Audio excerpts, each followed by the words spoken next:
So after a pretty brutal week for the Bulls, to say the least, in which they lost 3 games of the week, 2 of which were complete blowouts where they lost to the 2 best teams in the league in the Brooklyn Nets and the Golden State Warriors.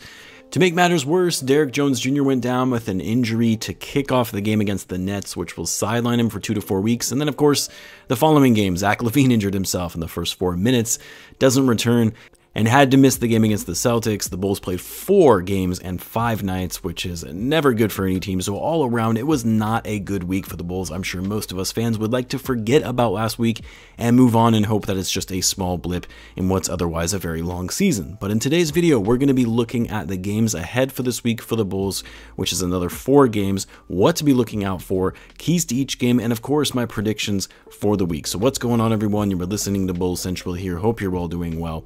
So the Bulls kick off the week against the Grizzlies later today in just a few hours actually, and will probably be the hardest game of the week as the Grizzlies have just been on fire recently. The Bulls will then head back home to face the Cavs at the United Center on Wednesday. Then they'll travel up to Milwaukee for their first matchup against the Bucks this season. That game will be on Friday, and then they'll close out the week on Sunday against Orlando. So let's start with tonight's game, or I guess I should say today's game against the Grizzlies. This will be the first time the Bulls have seen the Grizzlies this year, and of course the Grizzlies are coming fresh off of an 11-game winning streak, which was just broken the other night against the Mavericks. They actually got blown out pretty badly in that game, but even that loss aside, the Grizzlies are one of the best teams in the league right now, and they have a superstar in Ja Morant who is in MVP contention.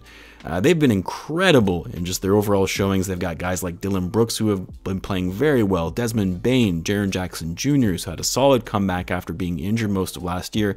Now, at the time of this recording, Zach Lavine is out for this game. Same with Alex Caruso, who I know we're all just waiting to hear when he'll be back in the lineup, because he did, in fact, exit the health and safety protocol. So very good news, but it is going to be taking him a little bit of time to get his conditioning back up.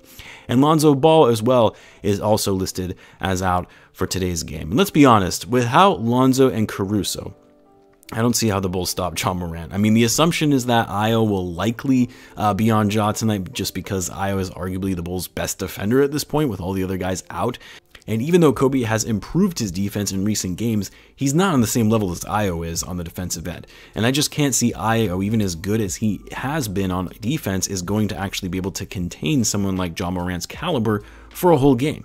And you can't just rely on one guy to lock up Morant. Like, you're going to need help defense on a guy like him who is that crafty, quick, and athletic in getting to the basket. Not only that, but the Grizzlies have size. Unlike the Bulls with the likes of Jaren Jackson Jr. and Steven Adams and Brandon Clark, like, they're the best rebounding team in the league for a reason. And for the Bulls, who are without some of their most athletic forwards, and for Vucevic, who historically hasn't been that great in terms of guarding Steven Adams, whose sheer strength and physicality has been a problem for a guy like him in the past. So without Lonzo, without Lavine, without Caruso, without all of your power forwards, if you want to call them power forwards, I just don't see the Bulls standing a chance in this game, purely based on the Grizzlies' size and how great they are at crashing the boards. And of course, because they have one of the best players in the league in Ja Morant, that the Bulls are going to have a really hard time locking up when you don't have Lonzo and Caruso. Then the Bulls will take on the Cavs on Wednesday. Now, the last time the Bulls played the Cavs, the Bulls were very shorthanded, as this was right around the time of the peak when the guys started entering the health and safety protocol. DeRozan was out. Caruso was also injured for that game. Coby White also was in the protocols. And the Cavs made good work of the Bulls in a blowout win. And I mentioned leading up to that game that the Bulls, injuries aside, who have had trouble against the Cavs because they're one of the bigger teams in the league with 3 players near 7 feet in the starting lineup, with Jared Allen, Evan Mobley, and of course the former Bull, Lauri Markkanen. They also have Kevin Love coming off the bench, who has actually been having a solid season for them after years of injuries. The Cavs have certainly been one of the most surprising teams in the league. I don't think anyone would have predicted that they would be in playoff contention in mid-January, and a lot of that has to do with the emergence of Darius Garland, and also just because they have a very balanced team in terms of their overall scoring production. They have over 9 players on the roster averaging in double figures. So all this in mind, I mean, this is going to be another tough matchup essentially if Lonzo and Lavine are still out of the lineup by that time. However, the hope is that they will be back by then, especially Lonzo, given he just has some knee soreness. And at the time of this recording anyway, Billy Donovan hasn't given a status on the potential of Caruso being back by the time of this game, because the Bulls are certainly going to need the defense of Lonzo and Caruso on Darius Garland. And you're going to need any length that you can get as it relates to Lonzo and Lavine's ability to rebound as guards when you're going to be battling for boards against Mobley and Jarrett Allen. Vucevic isn't going to be able to do it all by himself, and he did not look that great against the rookie Mobley the last time around. Then, a big game on Friday. The Bulls will face off against the defending champion Milwaukee Bucks for the first time this season. Now, the Bucks have been struggling a bit as of late. They're 5-5 in their last 10 games. They lost to the Raptors the other night, although the Raptors have actually been playing pretty well recently. They're currently 4th in the East, but look, the Bucks have Giannis. And like we've been saying all season, the Bulls don't have an answer for Giannis. And really that applies to every team. It's not isolated to the Bulls. Giannis is one of the best players in the world, if not the best player in the world. But especially for the Bulls when they legitimately don't have a power forward, when they had to resort to starting Alfonso McKinney as the Bulls' 4th option at that role. And you don't even have some of your longer, more athletic wings in Derrick Jones Jr. and Javonte Green. Like, it's going to be especially challenging for the Bulls. Giannis's numbers are just insane. Like, not only is he averaging near 29 points per game and 11.5 rebounds, but he's passing the best that he's ever had in his career, averaging over 6 assists per game, which is 21st in the league. He's also 2nd in the league in terms of overall player efficiency rating. Like, the dude is just incredible, and that doesn't even factor in the added size that the Bucks have with Bobby Portis and Chris Middleton. Obviously, Drew Holiday continues to impress with his defensive ability as well as his efficient scoring. So I guess really, these videos are just becoming a common theme of how the Bulls don't have enough size to go against a lot of the teams in the NBA, especially with the current injuries that they have. And this game is going to be a big test for the Bulls to see what kind of moves or changes they potentially need to make before the deadline based on how they fare against a team like the Bucks, who they could very well face in the playoffs.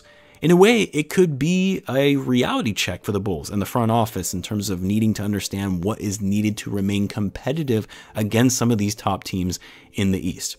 I mean, you're going to need so many guys to step up in this game just to be able to counter what the Bucks can do in terms of their overall defense. You're going to need big scoring outputs from guys like Coby, White, and Dosunmu. Lavine and DeRozan have to take advantage of the mismatches they'll have on Grayson Allen and Pat Connaughton, who are not good defenders at all. And I don't know, but just pester Giannis as much as you can and hope you can get into his head to where he just starts forcing turnovers. Like, I really don't know, guys. How do you even have an answer for Giannis when your likely starting 4 is going to be Alfonso McKinney?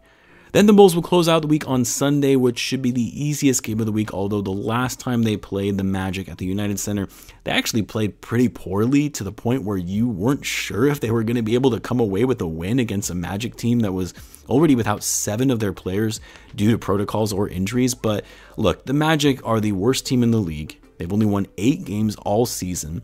It would be pretty unacceptable if the Bulls were to lose this game, even with the injuries that currently plague the team. The Magic do have some young talent. I do think they're going to be a good team in the future as they develop Cole Anthony, Franz Wagner, Jalen Suggs, Jonathan Isaac, even former Bull Wendell Carter Jr., but this team isn't a matchup for the talent level that the Bulls have. Like a lot of other teams, they have more size than the Bulls do with Mo Bamba, Wagner, Wendell, and even Robin Lopez. But as I said, that's simply the case for any team that the Bulls face right now, given how limited they are in the front court.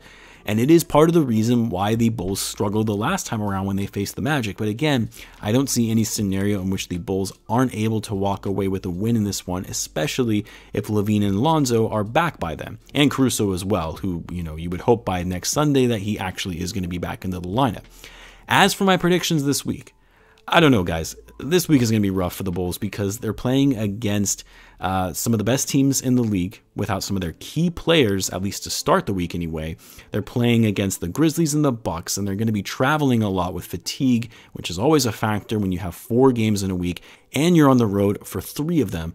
I mean, I'm trying to be as optimistic as I can, but I'd say the best case scenario for the Bulls this week is that they go 2-2, and I'd say 1-3 is definitely a possibility with the only win being against the Magic. I do think they can beat the Cavs, but a lot of it depends on whether Lonzo and Lavine will be back in time for that game, as size is still going to be an issue for the Bulls against the Cavs, as we saw the last time that they faced them.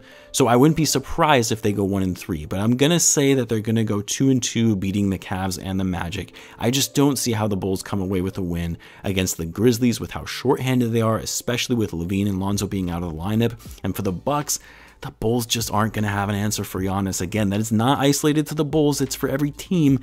But with the way that the Bulls are currently suffering injuries at the power forward spot, I just don't see how they're going to be able to come out with a win on that one. I would love to hear what your guys' thoughts are on how the Bulls are going to tackle Giannis, but without most of our power forwards and McKinney being our starting 4, I feel like Giannis is going to feast against us. Now, Javonte Green might be back by that game, which would be a big help just because he plays much bigger than his size, especially on the defensive end with his hops and athleticism. But even then, Green on Giannis, yeah, that's not going to get it done. But I want to know what your guys' predictions are for the week. Let me know how you think the Bulls will be faring in the comments below. I'll have a live game chat for the game coming up shortly against the Grizzlies, so feel free to join if you're interested. And as always, guys, be sure to subscribe if you're a Bulls fan, as I do post daily Bulls content. Thanks again for tuning in, guys, and I will catch you in the next one.